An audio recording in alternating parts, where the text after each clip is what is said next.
I teach at Little Rock Central in Little Rock, Arkansas. So I have a really far drive. For some reason, I can't get it from the presenter view, so we're just going to look at it from here. Is there anybody that cannot see the board that would like to see it? Huh? All right. You can't see it? No, excuse me. Anyone else? Huh? Yes. Can't see? Okay, so there is like a space right here I would suggest you could get to. Or you can come up like right here. Yeah, come up. You can sit next to Roger. That way there's nothing obstructing your view. For those of you all over here, you may need to remind me to get out the way so you can see them. Okay? What? All right, this should be interactive. This should not be me talking for the entire time. So please, if you have questions, raise your hand. The only time that I will ridicule you for a question is if you don't ask it because you were nervous. All right, so today we're going to discuss just the intro to the topic, reducing arms sales. You can go on, Roger. So the topic, resolve the United States federal government should substantially reduce direct commercial sales and or foreign military sales of arms from the United States. Okay, there are a few key things here. Number one, direct commercial sales means that those are weapons that are sold from companies directly to other countries, right? So companies like Lockheed Martin, Boeing, they create weapons and then they sell them to other countries. We'll get into how they request those kinds of things and stuff like that. Foreign military sales means that is when our U.S. military through the State Department sells weapons to other countries. Like when we sold that $5-point-something billion package to Saudi Arabia that Trump signed a few months ago, that was authorized through the State Department. Okay, so for sale of arms from the United States, which means that whatever you are reducing that is being sold has to originate from the United States. It can't originate from like a separate country. Everyone following so far? Yeah. Okay. So it looks like you all are attempting to write the topic, which is good, I guess. So while that's going on, I'll just give you some background about myself and why I'm up here. So every summer, each state allegedly sends one delegate to NFHS for topic selection. And so I have the opportunity to be Arkansas's delegate. And so I sit in the room while we decide what the topics are going to be. And so I actually talked to the topic author for about 2 hours last week, talking to him about what to discuss on the topic. Is anyone still writing? I have a question. Okay. All right, so I talked to Dustin Remy. He's out of Kansas. He's a really cool dude. And in fact, he wrote a lot of this presentation. So kudos to Dustin. I'm going to go on. Yes? Wait, so you're not from DC? I'm not from DC. I'm born and raised from Little Rock, Arkansas. I went to college at the University of Kentucky where I did policy for a year. I transferred to Arkansas State, did 4 years of poly there, was a grad assistant for 2 years, and I just finished my 6th year teaching. I teach speech and debate. Nice. All right, so now that we're all acquainted, so let's get started. Let's go, Roger. All right, so what inspired the topic? Who in here watches Marvel movies, anyone? Awesome, I'm a huge Marvel fan myself. I haven't seen Endgame, so don't spoil it for me, I know. But, alright, I didn't say that, come on y'all. If you hear my voice clap once, don't let him talk to you twice. Go for it. Okay, thank you. Alright, so what inspired the topic? Everyone in here seen the Iron Man movie? Yeah. Yes. Tony Stark gives like this long monologue, and he talks about how he has seen the weapons that he makes, right? Stark Industries, all of us that are familiar with it. They made weapons. Some of these are weapons of mass destruction. Some of these were small arms like pistols, machine guns, things like that. And these weapons were used to kill innocent civilians. So let's go, Roger. All right, so I will read you the quote that Dustin cited, not only in his topic paper, but also elsewhere. I saw young Americans killed by the very weapons I created to defend them. Just read it off my computer. I can't see that.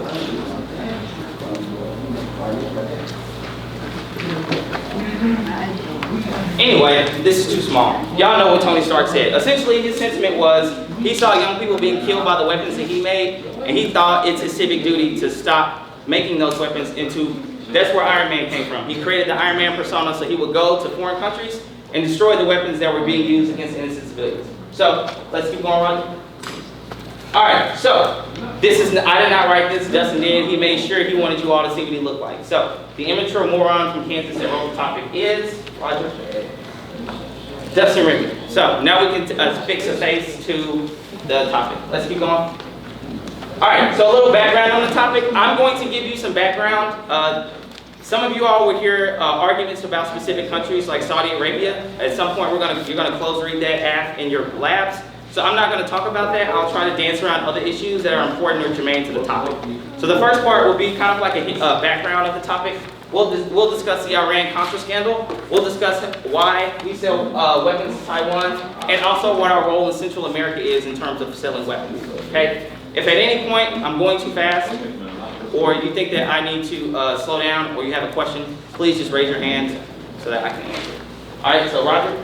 So the first thing, the Iran-Contra scandal, this happened in the early 80s, the early to mid 80s. I wasn't even born yet. But, so the president of the United States sold arms to Iran, and this was to support the Islamic Republic. Now one may ask, because now our president has pulled out of the Iran deal, he makes threats towards Iran all the time. We were not always such hostile, we were not always so hostile towards Iran.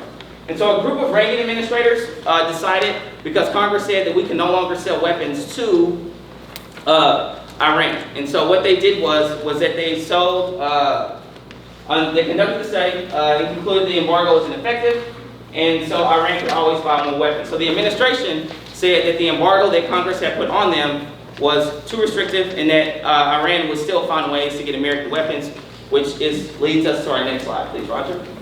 All right, so in violation, the Boland Amendment is what prevented us from being able to sell weapons to Iran. And so the Boland Amendment, senior officials, they secretly sold arms and trained Contras in South America to provide arms to Iran. And this is what they called the enterprise. One part of it was that we sold weapons. The other part of it that's not so nice is that we also sold drugs as well.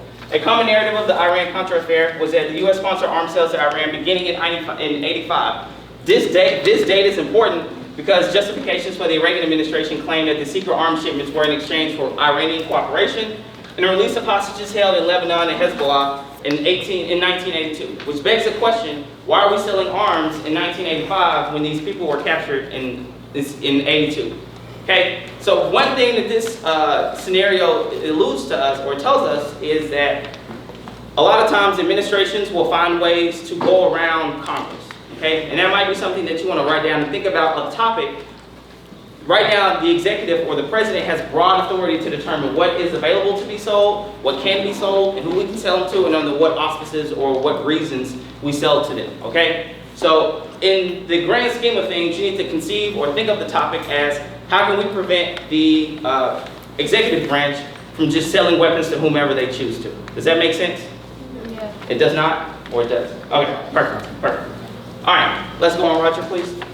All right, so in Taiwan. So we initially started selling weapons to Taiwan in 1977 under the Carter administration, Jimmy Carter. Ever since then, every president that has followed Carter, including both Democrats and Republicans, have increased or sold weapons to Taiwan. Okay, Carter authorized us to sell aircrafts and missiles. And so we give these weapons to Taiwan so that they can defend themselves from what some would say would be an invasion from other Asian nations. Okay. Recently, Trump authorized sales to Taiwan since he's taken office. I forget the exact date. This is important. Okay. Yes. What date did we start selling? What date did Carter start selling? In 1977. I don't have the exact date, but the year should be enough. Thank you. Yes. So Taiwan didn't make weapons. Is that what you're saying? Yes. I'm saying that they buy a lot of their aircraft and missiles and other weapons like that from the United States because they don't have the infrastructure or the capacity to make a lot of these. Okay. All right. Okay. So I think we're good here, Rob.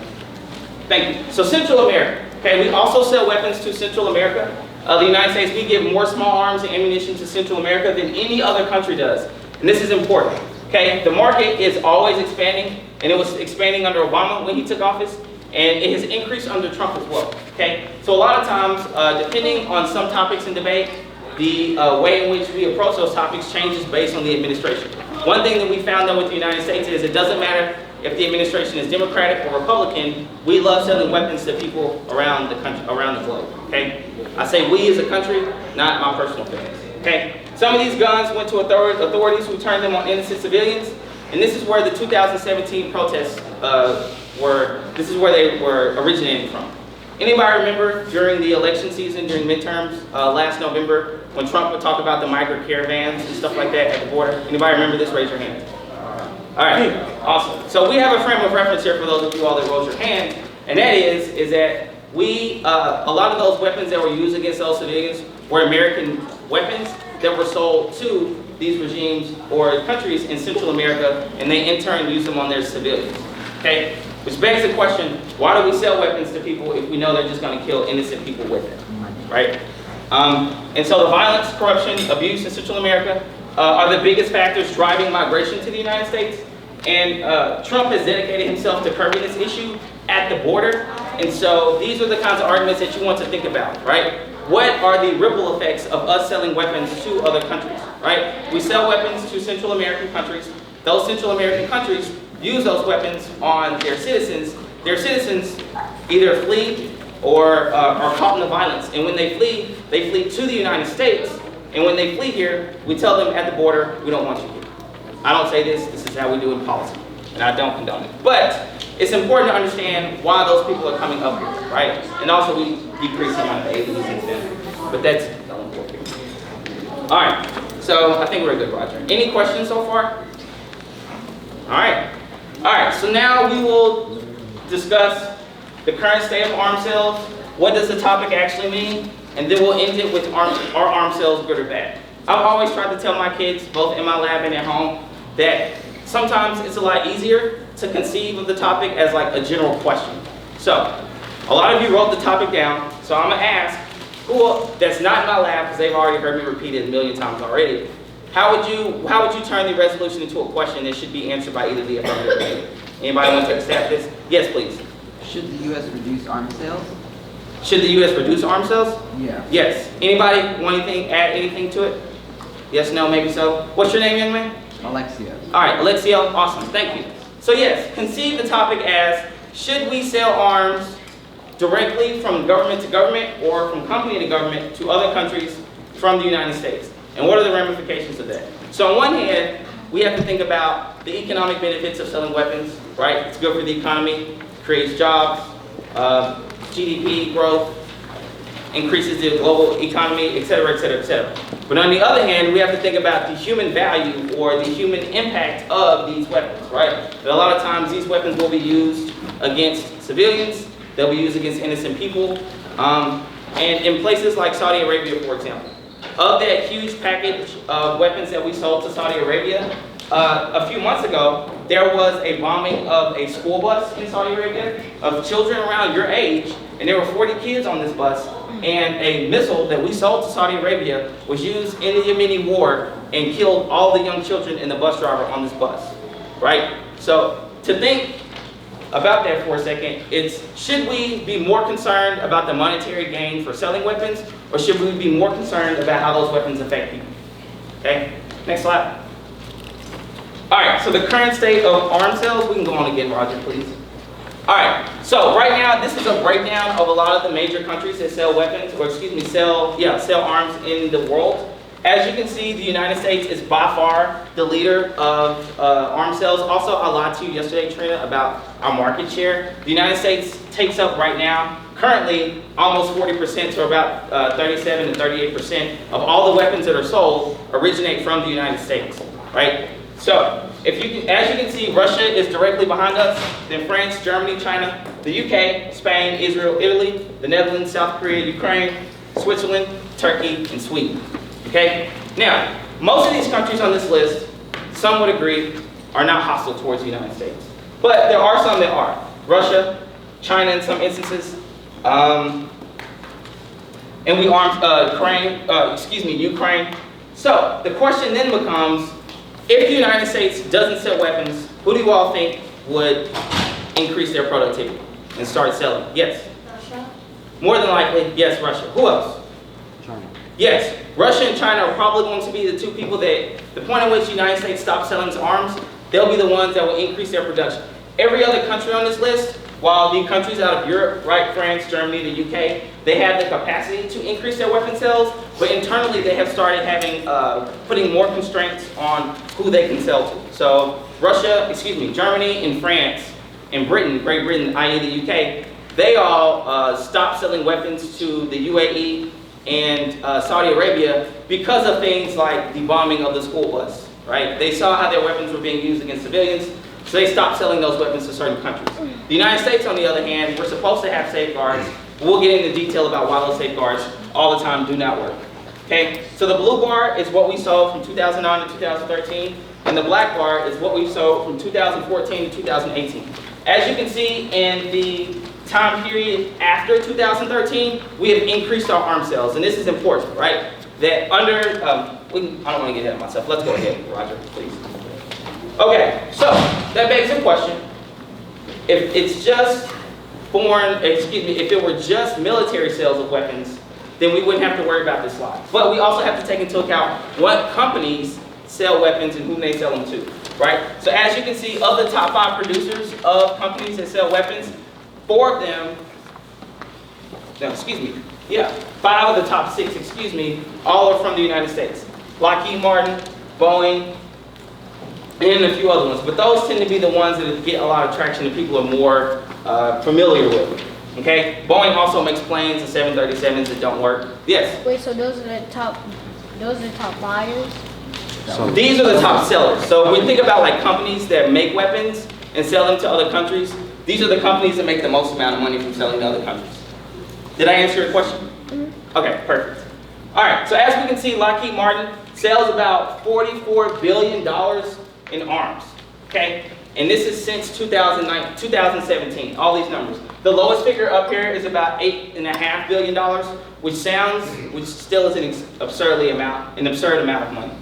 All right, so not only do we have to restrict sales from country to country, but also direct commercial sales. So it's good to have this background so that you know when we're restricting direct commercial sales, what companies does that actually affect, right? So when we talk about the economic impact of these things, if Boeing stopped selling weapons completely, that's almost $27 billion of their capital that comes in every year that they don't have. So, can anybody tell me what would be a ripple effect if Boeing, the weapon and also plane company, doesn't have this money at their disposal anymore? What would happen if they stopped having it? Yes? They'd probably close them in another company, I guess, with... Maybe, but if they also make planes, how could that affect their plane, the plane portion of their company? Somebody? Yes? The planes would be like less quality. Sure, exactly, right? They make all this money now and they still can't get the 737 MAX off the ground, right? So that begs the question, if they are losing another $27 million in sales, how else would that affect? And these are the kinds of questions that you all need to start thinking about, right? That nothing ever happens in a vacuum in the world, and especially not in debate, okay? And what I mean by happens in the vacuum, nothing happens by itself without affecting other things. That makes sense? Yeah. Okay, let's go on please, Roger. All right, so who do we sell to? We sell, Saudi Arabia is our biggest buyer of small arms and light weapons, or arms. Okay, Saudi Arabia, and then oddly enough, it's Australia. The first time I saw this, I thought it was a typo, but it's definitely not. And then the UAE, which is in the Middle East, South Korea, Iraq, Singapore, Turkey, Japan, Taiwan, and the UK. Okay, now, anybody see why would it be problematic for Saudi Arabia to be one of our biggest? Yes? Because Saudi Arabia is linked to terrorist organizations. Sure, right? There are some, what's your name? Carter? All right, thank you so much, Carter. There is some evidence to suggest that the weapons that we sell to Saudi Arabia a lot of times end up in the hands of terror groups, as Carter has described, right? We have seen these weapons end up in the hands of Al-Qaeda for sure, and other places in the Middle East, which begs the question, right? The United States and Saudi Arabia have a long time been partners, right? We sell them a lot of weapons, and in return, we get oil at a semi-discounted rate, okay? So, we are selling weapons to these people, to Saudi Arabia, knowing where they'll inevitably end up. They might end up hurting civilians, they might end up in the hands of terrorists, but we don't care as long as we get oil and keep gas below $4 a gallon. Right? And so that begs the question, should we be valuing human life more so that we are not concerned about getting less money for oil? Next slide. All right, so what we sell. Most people think that when we talk about arms sales, they think of things like an AK-47, a grenade launcher, These actually are not the kinds of weapons that are sold the most. Things like aircrafts, armored vehicles, missiles, air defense systems, engines, sensors, ships, that's naval weapons and artillery. So the smaller weapons that we normally conceive of, like AK-47s, M16s, things like that, don't even make this list, really, right? Most of the things that we sell are things like F-35 fighter jets to Saudi Arabia. We also sell them like the sensors and stuff that are mentioned here, the missiles that are guided, that come with them. So earlier when I talked about the missile that was used to blow up a school bus that had 40 children on it, that would have come out of this category that we sold to Saudi Arabia, okay? So, how many of you thought, when you first read the topic and you were told what the topic was, this was more so constraining the selling of like pistols and machine guns and stuff like that? Raise your hand if you thought that. All right, that's why this is good, right? Because now you need to start thinking of the topic as, why do we need to sell aircraft or military-grade planes to these countries? And so we'll get into that quite a bit. So next slide, Roger. All right, so the Trump impact. So in 2016, which is represented by the shorter bar here, we sold, which was Obama's last year in office, we sold approximately $35 billion in arms that year, from January to the end of December. The first year Trump takes office, it bumps up a little bit, but now you can see we're pushing almost $50 billion in arms sales per year. Right? And so a lot of this, and so the chart is broken up, you see two different colors. The dark blue is direct commercial sales. Anybody remember what direct commercial sales was? Next to Alexios. What's your name? My name's Kika. Okay, so what are direct commercial sales for those of us that forgot? Direct commercial sales are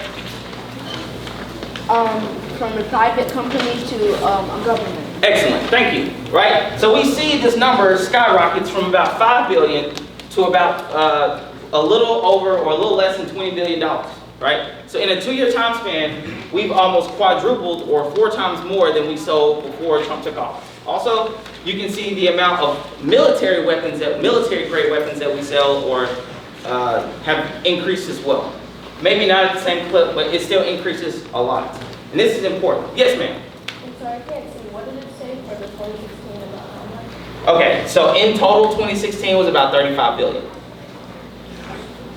In total, 2018 was about $50 billion. We good? All right, awesome. Okay, so these arms sales that actually, let's just go on, Roger. I'm sorry. Okay, so what does the topic actually mean? Okay, so now we're going to break down like a wording of the topic so we can figure out what the operative words are in the good phrases. So next slide. Now I know this may be difficult for some. Oh, this isn't the one I'm thinking of.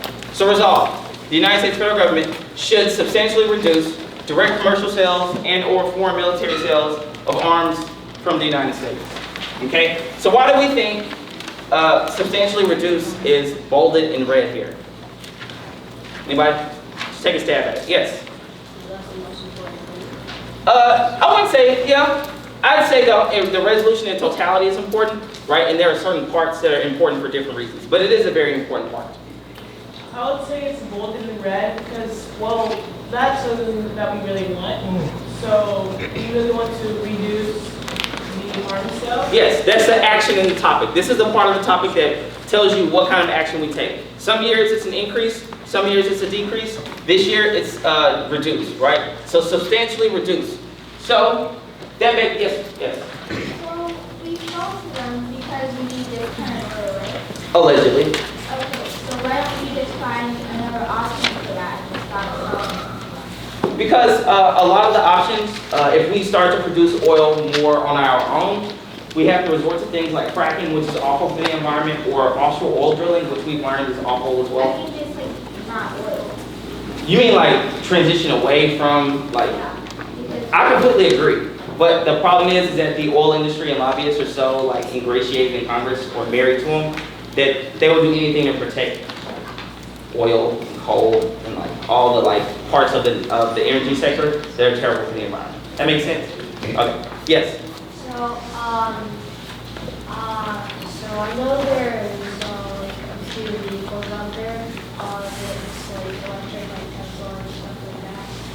I've heard like a lot of car manufacturers are going electric, so if nothing do you think guns could also go down? That assumes that one only affects the other and that there's nothing else that affects them. And I would say probably not, because there are a lot of other like mitigating factors that will come into play when you start thinking about like broad range policies like that. Any other questions so far?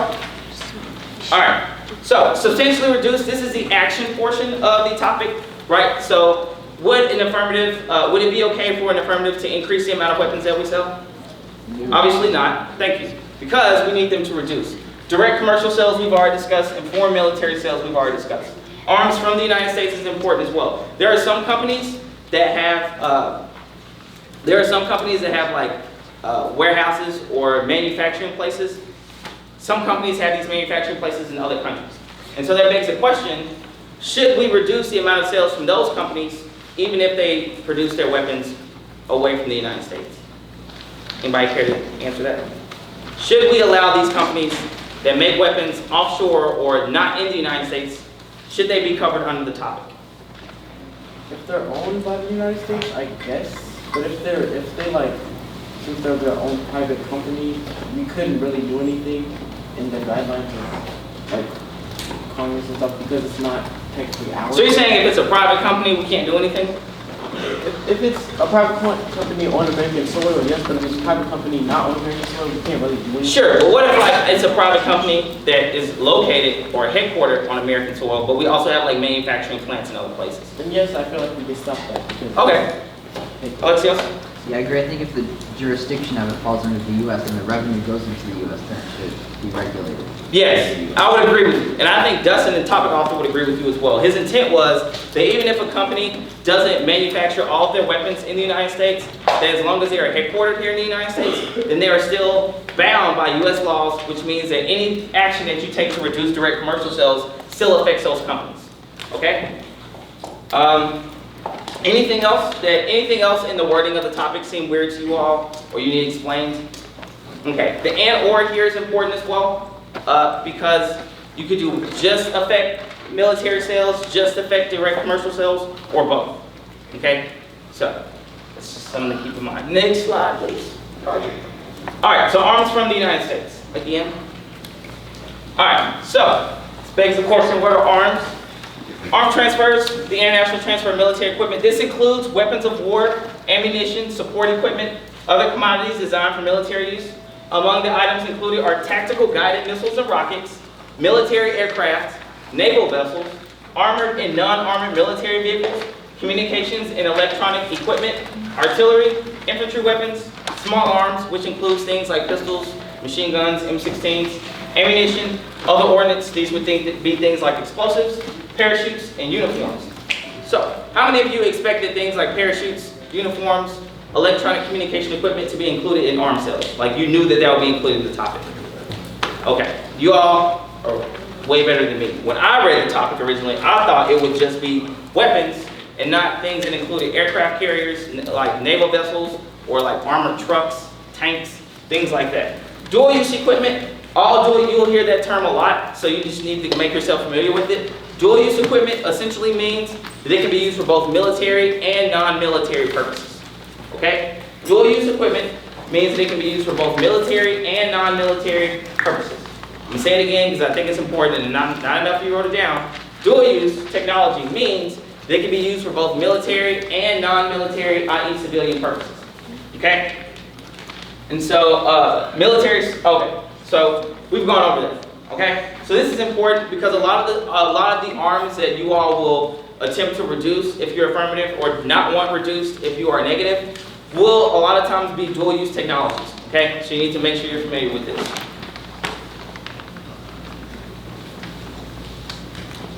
Letting our slide man. No, Roger, if you weren't done writing, I was gonna let you catch up. Okay, perfect, thank you. So All right. before we continue, I see a lot of you are taking good notes, thank you for that, but for those who aren't, you gotta start taking notes because you're debating this, and that's hella disrespectful. If someone is up there giving you their time and you're not taking a look at notes. Does that make sense? Yeah. If you're falling asleep, I will make you stay personally and take notes. Because that is also disrespectful. Clear? Take this as a flowing moment. You should be flowing whatever is coming out this man's mouth. Thank you. Thank you, Ms. Linda. All right, so here we go. The term arms refers to defensive articles, defense services, and related technical data. I'm not going to bore you with all this. Defense articles are designated by the USML, and we'll get into that. Defense services for design. These include things like private military contractors. A lot of times, Congress limits the amount of people that we can have deployed in other places, and so oftentimes, the Pentagon will use the infinite amount of money that they have that never gets audited, right? And they'll use this money to pay for things like private military contractors in other places, okay? And then related technical data, this includes things to the design defense article blueprints, emails, 3D printing specifications, stuff like that, okay? I think for the most part, most of what you will be debating about will probably be covered under the first two parts. So defense articles and defense services will more than likely be the bulk of what you all debate. Related technical data, some would argue, may fall outside of the scope of the topic, but that is a sticky debate for T debaters, and we'll save that for the J leaders. Next slide. All right, so some related terms to know, and we'll discuss all of these. The Foreign Assistance Act of 1961, we call it the FAA, not the Federal Aviation Association. The Arms Export Control Act of 1976. This is important because it has been amended multiple times since it was originally implemented in 1976, and we'll also discuss what those amendments were and what those amendments mean in terms of like the topic and overall arms sales policies as a whole.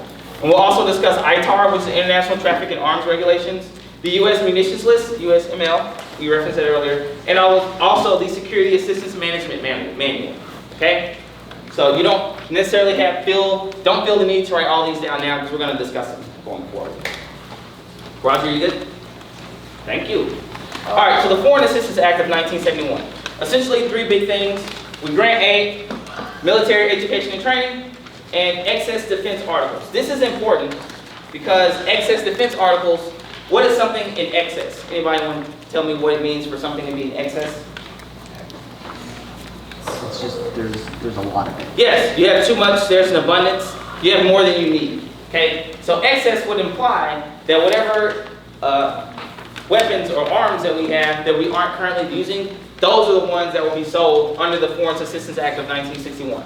The original act created distinctions between military and non-military aid, and it also created the U.S. aid, right, which helps with things like humanitarian assistance. Some would argue that the selling of weapons isn't necessarily a form of humanitarian assistance. I would go a step further and say it's probably like the antithesis or the opposite of humanitarian assistance, right? That the more that you sell weapons, the more likely it is that you are going to cause the types of scenarios that create humanitarian conflicts, like what's going on in Yemen, what's going on in Syria, places like that. Are we good so far? Did someone say wait? Okay.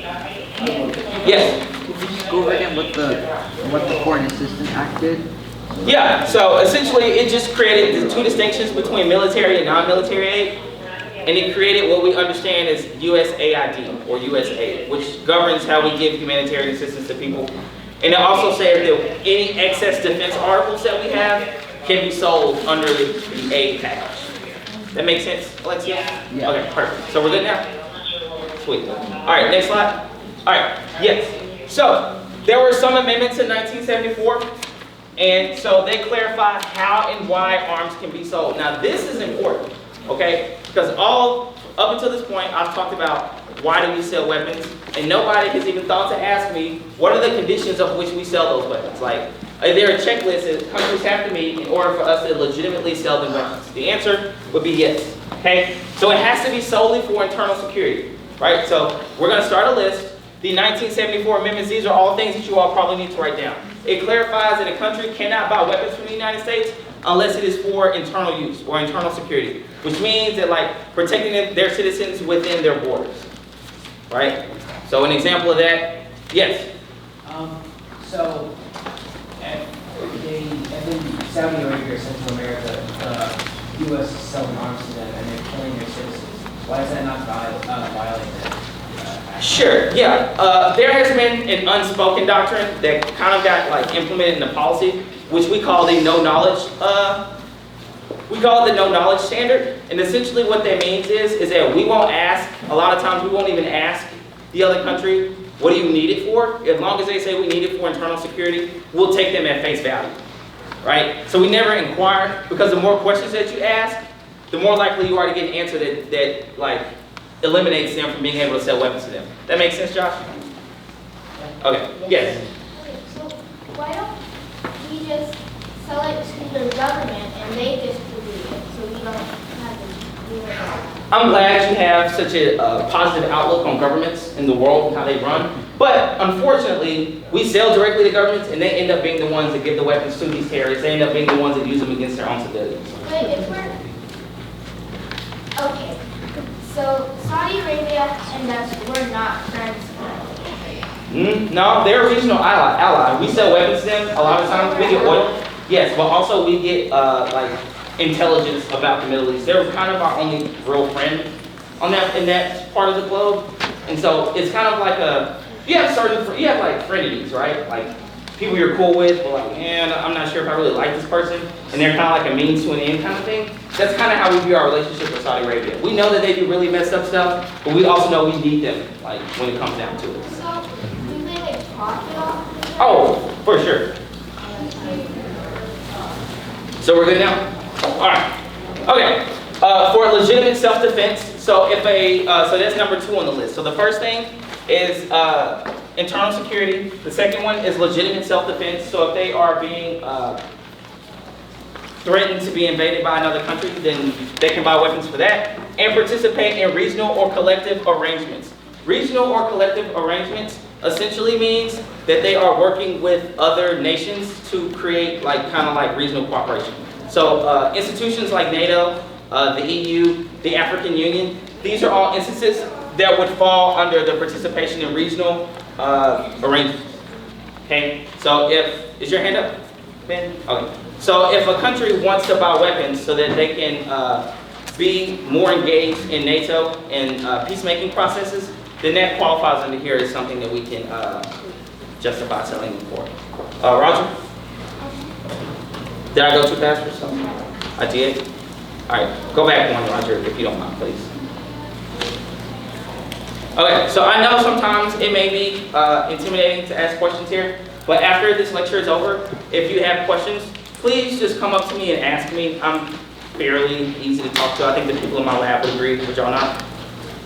Okay, Zaire, you're gonna just shame me on here, that's fine. Don't forget you gotta go back to lab with me, so. And I'll work the speaking drills for you. Are we good now? Whoever needed me to slow down?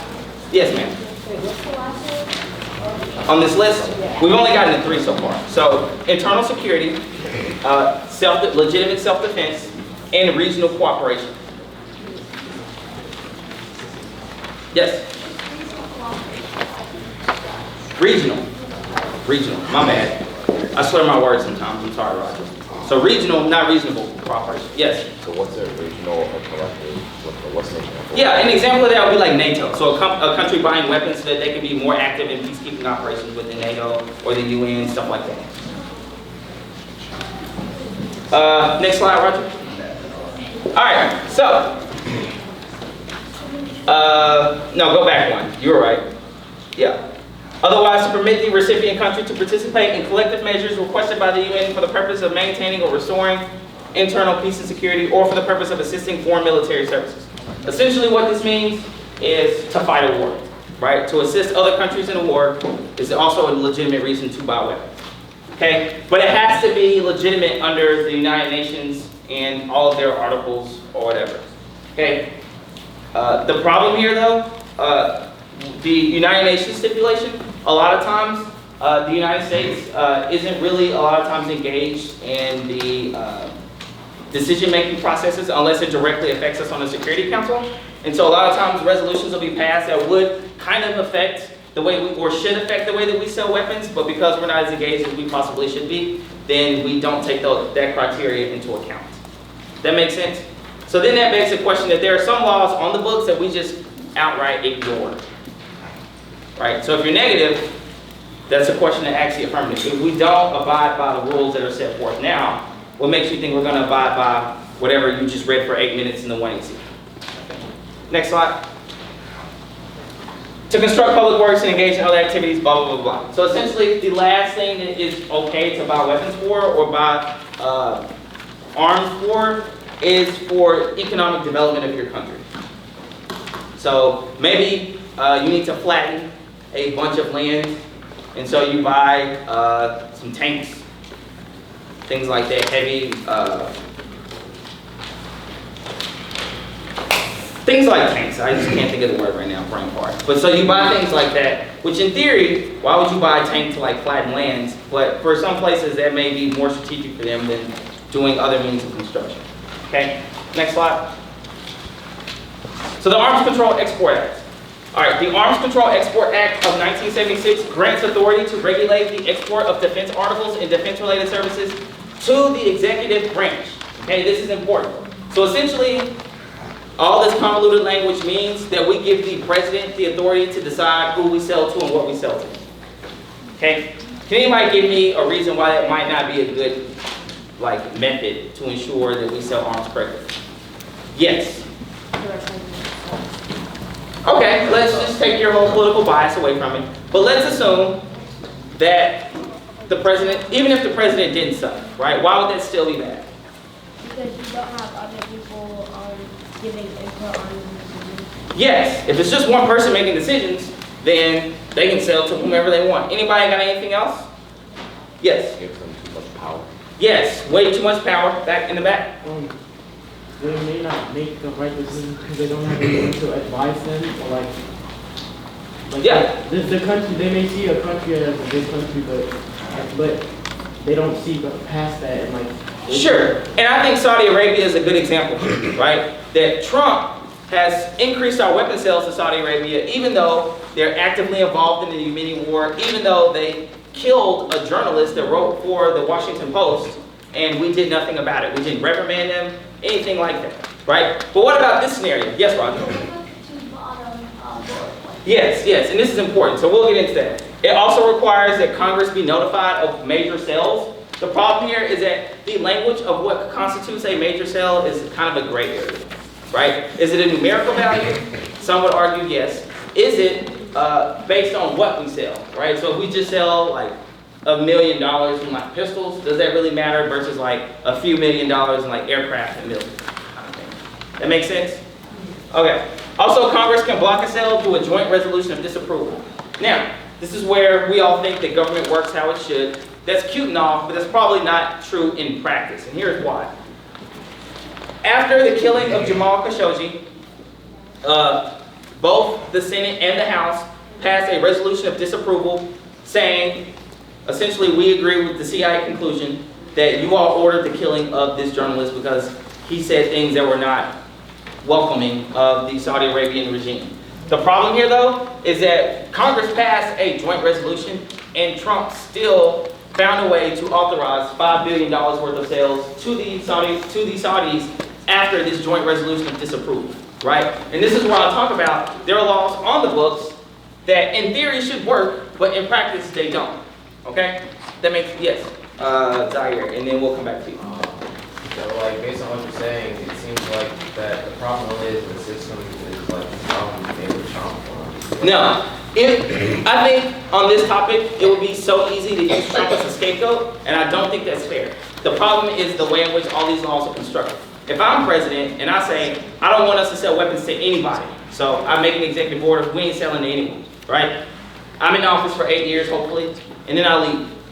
And then Josh comes in and gets elected, and he's like, this idiot before me, he's killing our economy. He can reverse everything that I did. Nobody can do anything to stop it.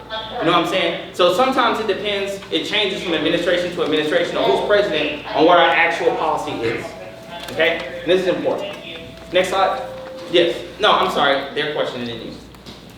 Yeah, so is most of America's money coming from this? You mean like the money that we make as a country? No, it's a drop in the bucket. Even though it's a large amount of money in terms of billions of dollars, we make money in other means as well. Yes? So, is the a president allowed to ask what they're gonna, or what they're gonna do? No, the way it normally works is, the way it's supposed to work, I'll say it like this. The way it's supposed to work is, I'm president, and I want to sell weapons to this country over here.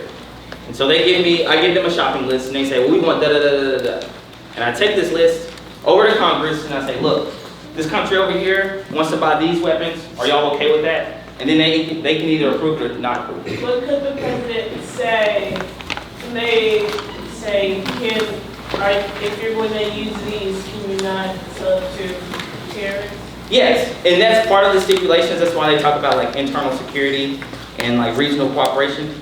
Because what's implied in the whole regional cooperation thing is that if you wanted your region to be stable and stuff like that, you probably wouldn't give your weapons to terrorists, which would destabilize the region. That makes sense? Yeah. Okay. All right. So the Arms Control Export Act is, specifies friendly countries having sufficient wealth, whatever that means, and assume progressively larger shares of its cost thereof without undue burdens to their economies. Essentially what this means, it has to be a country we're cool with, they gotta have a lot of money, and them buying all these weapons can't have a negative effect on their economy. It's essentially all that means, okay? That makes sense? I mean, obviously you wouldn't sell weapons to like your arch enemy, because they're just gonna use them anyway. Next slide.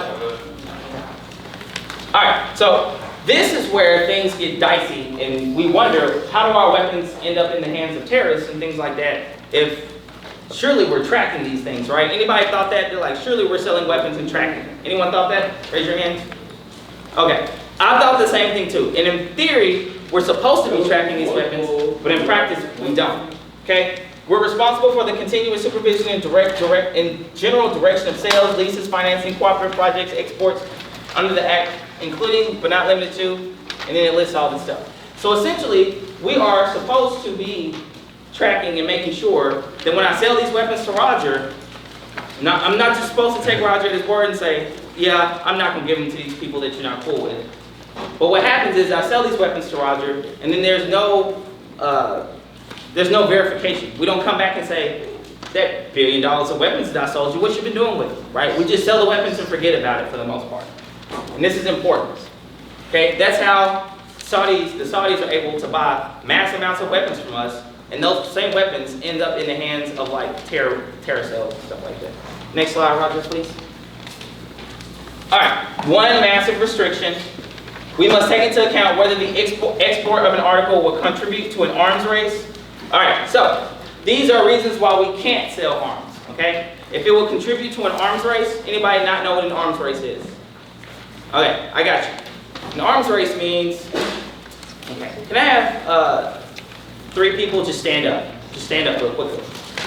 All right, well, no, this is fine. No, please stay. All right, so I sell you $500 million in weapons, right?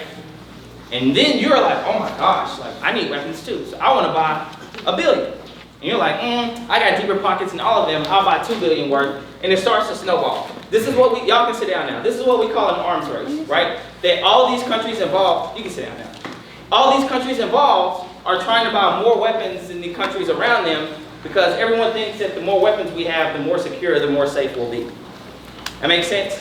So if we feel like selling these weapons in a certain region is going to spark an arms race where everybody else in that region is trying to accrue weapons, then we normally wouldn't sell to them. Yes, Roger?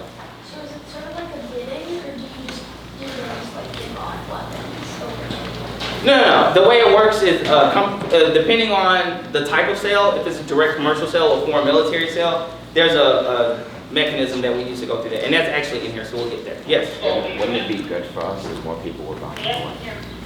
I mean, sure, if you think that making money at the cost of human life is okay, then sure, that would be good for us. But, I mean, it's fine. He's in my lab, so I can talk to him like that. But, that's one way to look at it, okay? So if we think that it'll lead to an arms race, if we think that it will lead to them making weapons of mass destruction, like the nuclear bomb, stuff like that, if we think that selling these aircrafts to a country and they're going to use these to drop a bomb or a nuclear weapon on someone, then that's also a reason why we won't sell to them. If we think that it's going to support international terrorism, that's also a reason why we normally don't sell to other countries. If we think that it will increase a conflict, we don't sell. Or if it goes against current arms control measures. most of what I've talked about today, and a lot of the scenarios that I've discussed, violate one, if not all of these stipulations, right? Wouldn't you agree?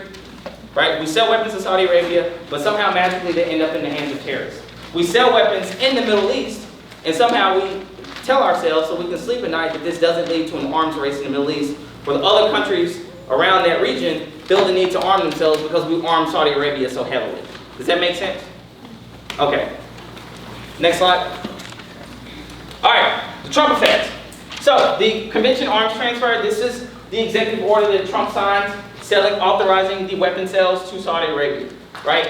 The reason that he got through the congressional disapproval is that there is a clause in the ACEA that allows for an emergency provision, right? That if we think there is such an emergent conflict or something that is so, like, something just came up and we got 30 days, the executive doesn't have to go to Congress for authorization. They can say, there's this emergency, and the State Department writes up the justifications for it, and then they sign the executive order and we sell the weapons.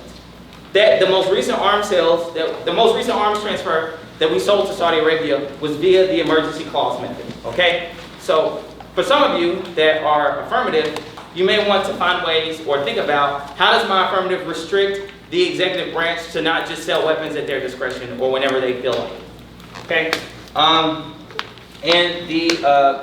I've said most of this.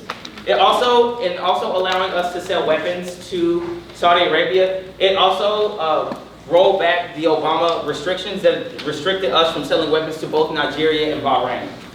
Before Obama left office, he said we couldn't sell to those two countries anymore. When Trump signed this executive order, he was like, nah, it's cool, we'll sell to them again, right? Which brings up the scenario that I said, it changes from administration to administration depending on who's the president or what our actual policy is. Yes? Why did Barack Obama not want to sell to Nigeria? I think it was that the regional cooperation, the international terrorism, and like a few other things, like the conflict within these areas, or the areas that surround that place, or the justifications. Don't quote me on that, but I'm pretty sure that's what it was. Next slide.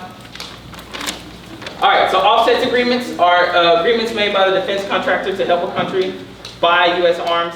They can be direct or indirect offsets. This isn't really just, this is more like informative. You don't necessarily have to know this information. Next slide.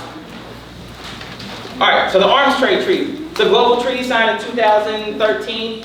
It has not been ratified by the United States, and it has been enacted in 2014. 130 countries are signatories, and 101 have ratified it. Obviously, we're one of the 29 countries that has not ratified it yet. It requires states to develop regulations and approval processes for conventional weapons.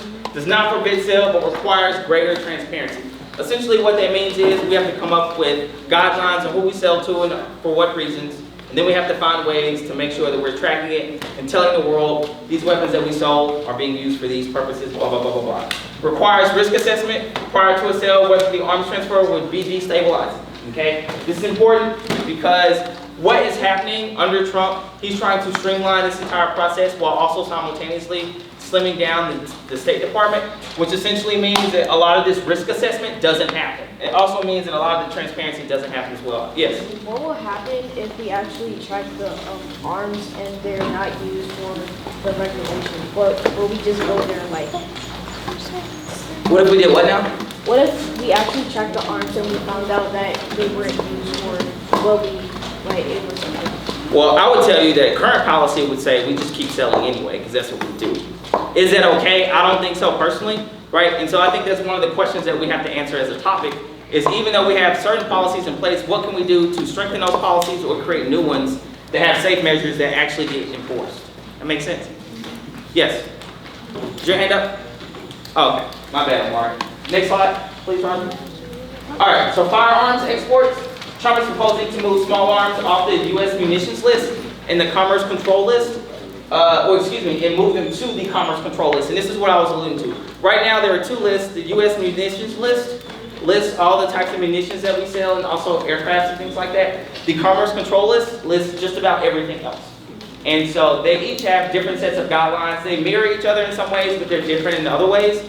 And so what Trump wants to do is, instead of having two lists, just have one list, and then that one list controls our arms sales. Now, in theory, that does sound like, if you have one thing to look at instead of two that's easier. But actually, the reason that the lists are separated is because of the way in which the sales happen. And then when you make it all one list, then that makes the sales a bit more complicated.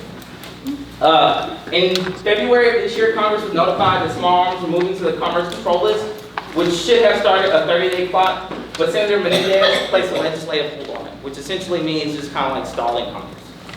Next slide. Any questions right now? All right, let's keep going, keep going. No breaks. We're only in here for another 15 minutes. Let's keep going. All right, keep going. I should have deleted that. All right, U.S. arms exports in billions, sales approved by the fiscal year. Now, these are just sales approved. This doesn't necessarily mean that these sales were actually executed, okay? A lot of times when the approval of a sale happens, there's a time period of a few months where the companies either have to like make the weapons, go through all the bureaucratic channels and stuff like that, okay? So we see that the amount of money that we authorized to be sold last year alone was almost $200 billion worth of weapons, okay? It's a lot of money. And we actually sold about a fourth of that, but we authorized well over it. Next slide. All right, direct commercial sales, let's go. So I gotta speed through this. Direct commercial sales, sales of defense articles, we've already been here. Let's keep going. All right, here's how this works though. So, a foreign country approaches a company and says, we want to buy your weapons, Roger. Roger goes, as the representative of the country, he goes to the State Department, okay, or the U.S. government. And what happens is they apply for an export license application. And so they fill out that. What country is buying them? What do they want? Have you done all the guidelines stuff? Blah, blah, blah, blah, blah, blah, blah, blah. And then the government processes it. And normally, we approve it. I think the approval rate is somewhere in like the high 80s, low 90s, which should alarm everybody. If something happens 9 out of 10 times, right, that's a very like high occurrence. So if 9 out of 10 countries that say we want to buy weapons for you get authorized or approved for those weapons, think about like how many weapons are floating around. So then after it is, after the government says it's okay, they send the export license back to the company. The company then goes back to the country and says, government said it's cool, we can sell weapons to you. And that's essentially how the direct commercial sales portion works. Next slide. Okay, the agencies that are required to regulate this are the Department of Commerce and the Department of State. There are these sub-agencies under here, but really the two key agencies that regulate direct commercial sales are the Department of State and the Department of Commerce. I'm going to repeat this again because it's important and I think you all need to probably write it down. The two federal agencies that regulate direct commercial sales, the Department of State and the Department of Commerce. State Department. State Department, okay. The two agencies that regulate arms sales, direct commercial arms sales, are the State Department and the Department of Commerce. The two agencies that regulate direct commercial sales are DCS, the Department of State, i.e. the State Department, and the Department of Commerce. And then there are these sub-agencies under here, but you all don't have to worry about that. If you can just remember these two agencies control or guide direct direct commercial sales, you'll be good. The agencies were. State Department and the Department of Commerce. All right, Roger, can you move us along? Oh, are the State Department and the Department of Commerce. C-O-M-M-E-R-C. So the State Department and Department of Commerce. C-O-M-M-E-R-C-E. Commerce. M-M-E-R-C-E.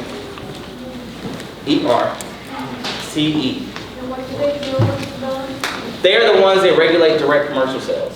So they're the branch of the government that regulates DCS. All right, next slide, Roger. All right, so the U.S. munitions list and the commerce control list, this tells us like which, you don't have to write this down, but this essentially tells us like which acts that we discussed covers what. Next slide. Keep going. Oh, yeah, keep going. It's fine. The categories aren't that important for what we need right now. All right, so, keep going. All right, U.S. arms exports. foreign military sales, direct commercial sales, and also the dual use. A lot of this we've kind of discussed on the front end, which is why I'm kind of like going through the back part of this. Any questions up until now? All right, Roger?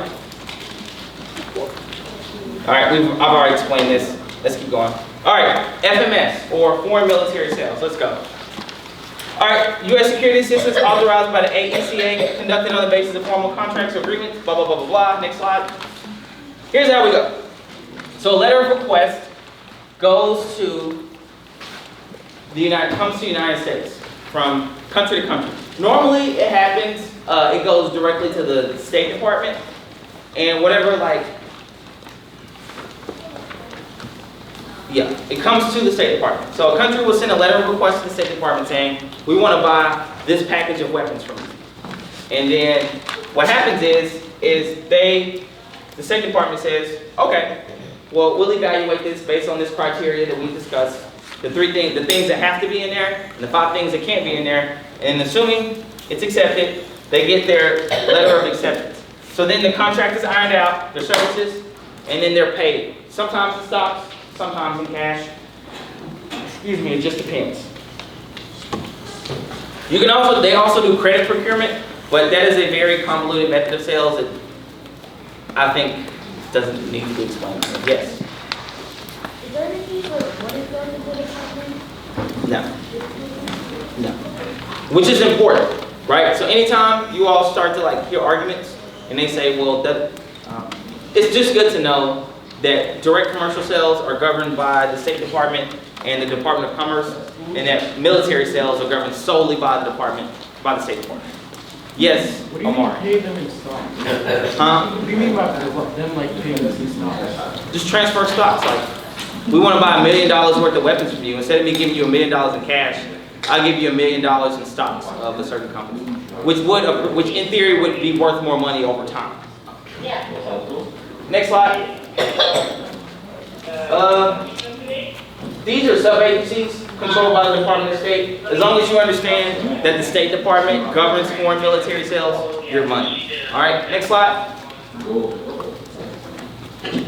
good here. Keep going. Keep on. I'll be explaining all this. All right, one thing though, go back. So before the letter of acceptance is sent, the executive branch or the State Department is supposed to send a notification to Congress saying, what's your name? I'll say what's your name. Huh? Ariel? All right, so Ariel in her country has come to me saying we want to buy weapons. I'm like, all right, cool, that's fine. We'll sell you our military grade weapons. So after the State Department approves the sale to Ariel, I have to notify Congress that we want to sell these weapons to Ariel. At that point, Congress can either approve it or disapprove it. But we've already discussed that there are ways that even if they disapprove it, Ariel can still get her weapons. You didn't care if I used you as an example. Okay. Next slide. It's kind of linked to AdSense. Keep going. All right, keep going. All right. Congress set aside a separate budget or program to fund all of the foreign military financing. It's a non-repayable loan, blah, blah, blah, blah. These are the intricacies of the topic that you can be told, but don't really matter in terms of your debatability. Next slide. The DOD is in, keep going.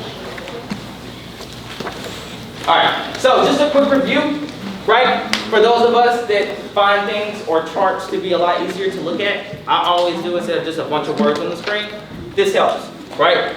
Foreign military sales controlled by the State Department, run by the DOD, exempt from export controls. All this stuff is important here. And then direct commercial sales, you see that it's private to government, controlled and run by the state, and all these other things. Okay?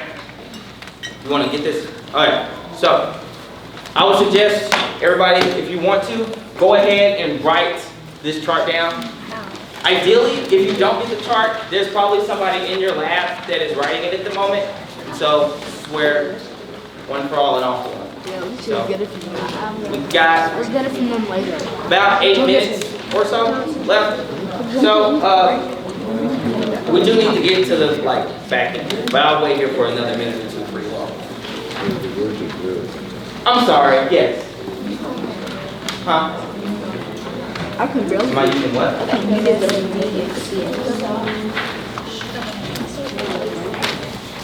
that's not it.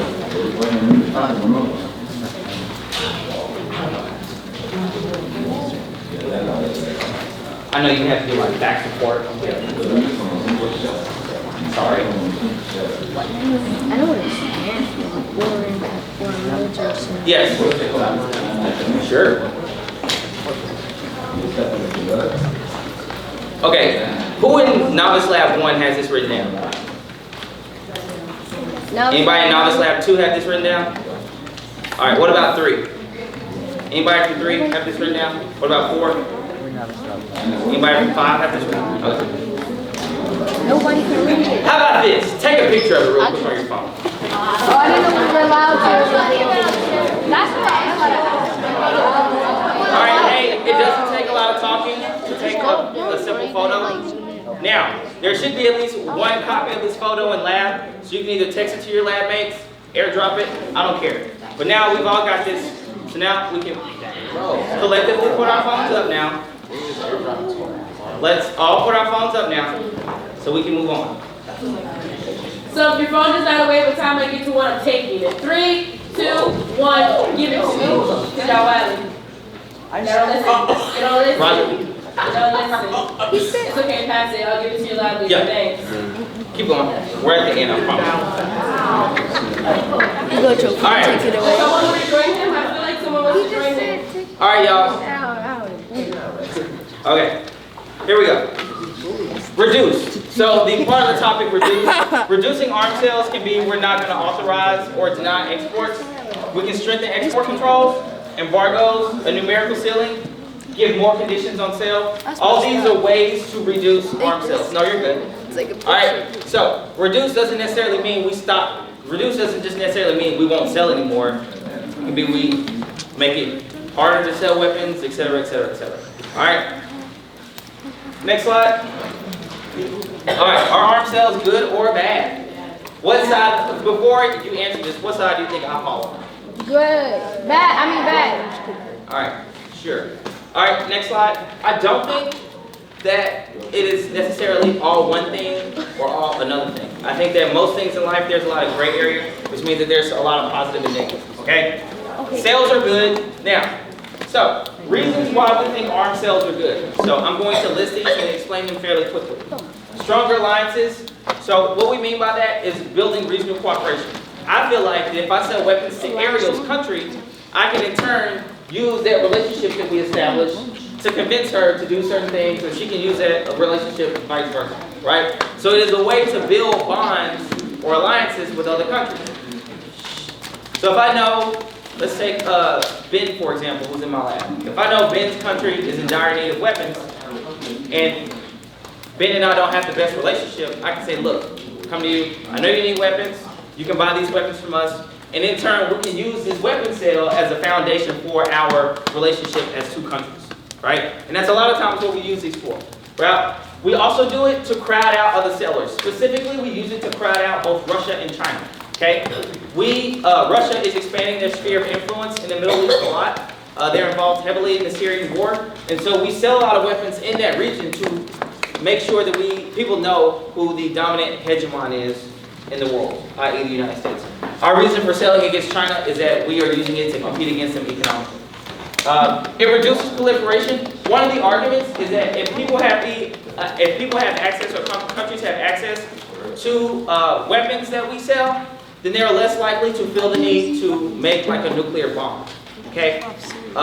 And some would argue that North Korea proves this. We don't sell weapons to North Korea at all, yet Kim Jong-un is on a crash course to get a nuclear weapon. So when people ask you for an example of how does selling weapons reduce proliferation, you can use North Korea in the opposite. We don't sell to North Korea at all.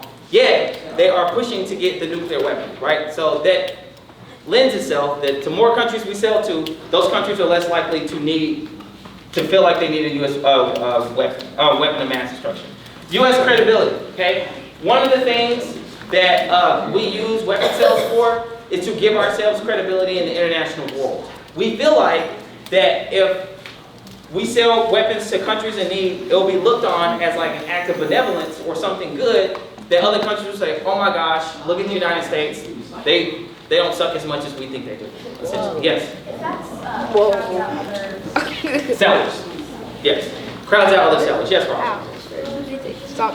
Proliferation. That proliferation, essentially, in this context, means people trying to get weapons that kill mass amounts of people. Hey, So orange things like shirt, what did he just say? What did he just say? What did he just say? About killing mass amounts of people. What was it? What was it about? I'm sorry. I missed the vocabulary he just used. What was it? Pay attention. back to your question, right? Proliferation in this context normally means that like countries trying to get the nuclear weapon. Okay? So we think that if we sell them these missiles, aircraft carriers, airplanes, things like that, they will feel like they can protect their country well enough without needing the nuclear weapon. That makes sense? All right. So now we've discussed the good, now let's get to the bad. Obviously, people are going to die the more weapons that we sell. So the loss of human rights.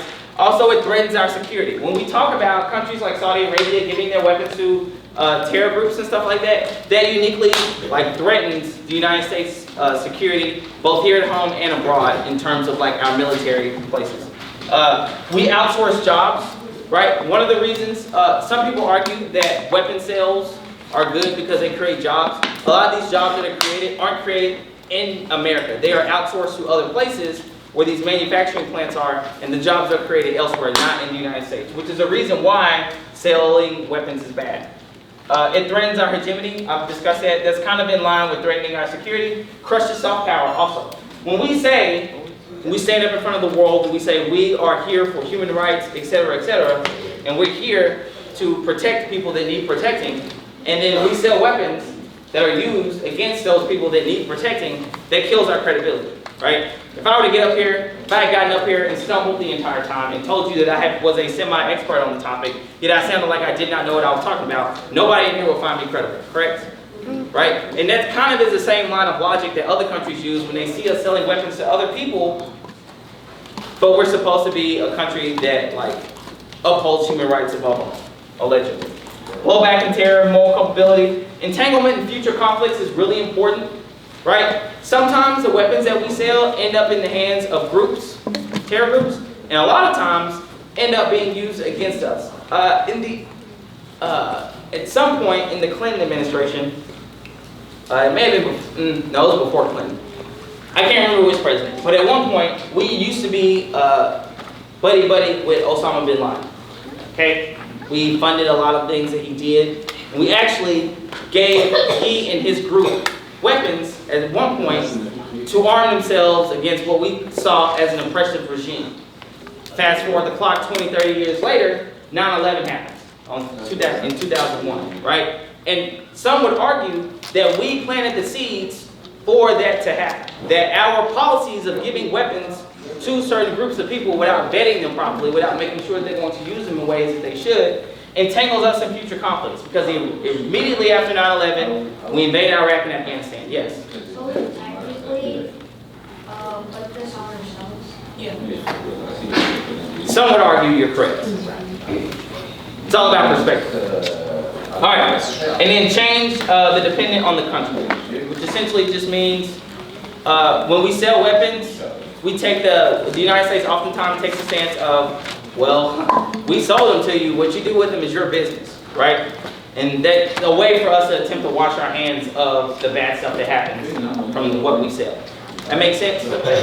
Any questions? I think this is the last, yeah, it's the last slide. Any questions, comments, concerns? No. Okay. Well, I appreciate you all. You're an awesome group. Give yourselves a hand clap. All right. Last thing, if you have any questions or you've thought about stuff after this is kind of like marinated in your brain, please do not hesitate to come and ask me. I will be more than willing to answer any of your questions. Now you should turn your attention to your lab leaders. Novice Lab 6, y'all can just stay seated. We'll leave last, and they will dismiss you all. Okay, so what's gonna happen? All right, You hear my so voice clap once, you hear my voice clap twice. All right, so what's gonna happen is you're gonna take all your stuff and you're gonna line up. Like I need 2 lines because we're gonna give you something to take back to the lab. So get your stuff and give me 2 lines.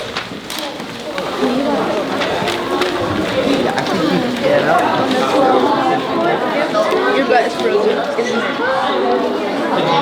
You actually see one pop. So heavy. You're like 500 pounds. You're like, yeah. Good luck. You're like a weight. Was that so hard? Yes. No, that wasn't The so 12 hard. days of Christmas. I've been sitting down for too long. I managed to get up myself. And you weigh like 200 pounds at least. Okay, I know there's more than 10 people in this room, so let's try to see them from the top. If you hear my voice, clap once. If you hear my voice, clap twice. So one of the lines will be on this side, and the other line will be on the other side. So that's what you're going to do. That's how you do two lines. And then you will reach the last leader of the outside, and you're going to go. Is that understood? I'm sorry, is that understood? Yes.